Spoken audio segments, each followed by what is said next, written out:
এক নম্বরের যে অঙ্কগুলো দেওয়া আছে এটা 3.1-এর 3.1-এর এই অঙ্কগুলো করার জন্যে আমাদেরকে এই তিনটা সূত্র জানা লাগবে।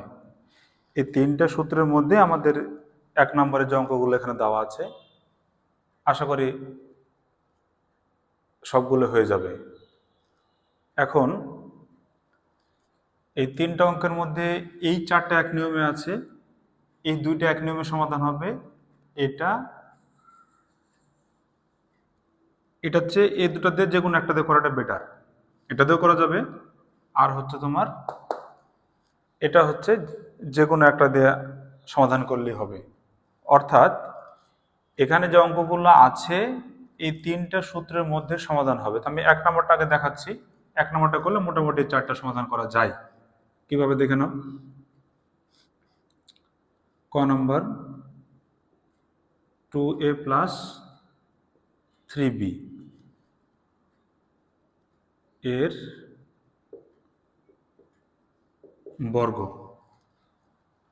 দেওয়ার পরে 2a তারপর একটা স্কোয়ার দাও। এটাকে সূত্রে ফেলো। সূত্রে ফেলার নিয়মটা হলো, দেখো এখানে আমরা যে সূত্রটা লিখে রেখেছি a + b হোল স্কোয়ার, যে সূত্রটা লিখে রেখেছি এই সূত্রটার এটাকে ধরে নিব a, এটাকে ধরে নিব b। এখানে যা লেখা আছে এটা সম্পূর্ণটা হলো a, এটা সম্পূর্ণটা হলো b। এতটুকু ক্লিয়ার? আচ্ছা, যদি সম্পূর্ণটা a হয় আর এটা সম্পূর্ণ যদি b হয় তাহলে আমরা লিখবো কি করে? দেখো a বলতে লেখা যায়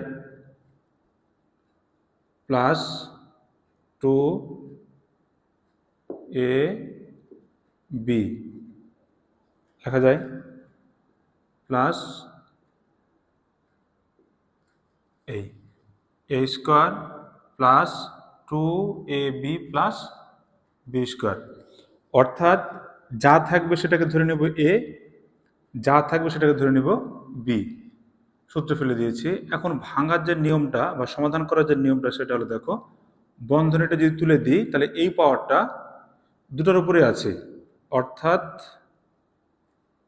লেখা যায় প্লাস, এখানে তিনটা সংখ্যা আছে 1 2 3, এই তিন সংখ্যা গুণ করে দাও। 2 2 4, 3 4 12 a b। আবার বলছি 2 2 4, 3 4 12। ক্লিয়ার? প্লাস লেখা যায় 3 উপরে স্কোয়ার, b এর উপরে স্কোয়ার। এখন 4, অর্থাৎ যেহেতু 2 এর উপরে স্কোয়ার মানে ডাবল 2 আছে, তাই 2 2 4 a স্কোয়ার প্লাস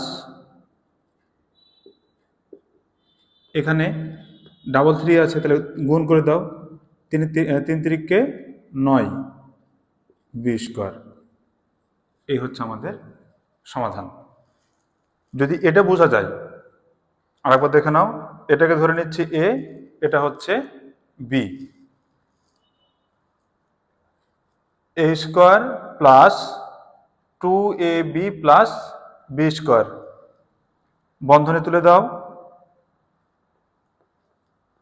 যেহেতু দুটোর উপরে আছে সেম কাজটা করেছি, শুধু মাঝখানে কি করেছি? গুণ করে দাও। 2 2 4, 3 4 12। এবার এটার উপর যেহেতু পাওয়ার 2 আছে, 4 পাওয়ার 3 আছে, 2 আছে, মানে দুইটা এখানে তোমার 3 আছে, 3 3 9। ক্লিয়ার? এই হচ্ছে আমাদের উত্তর।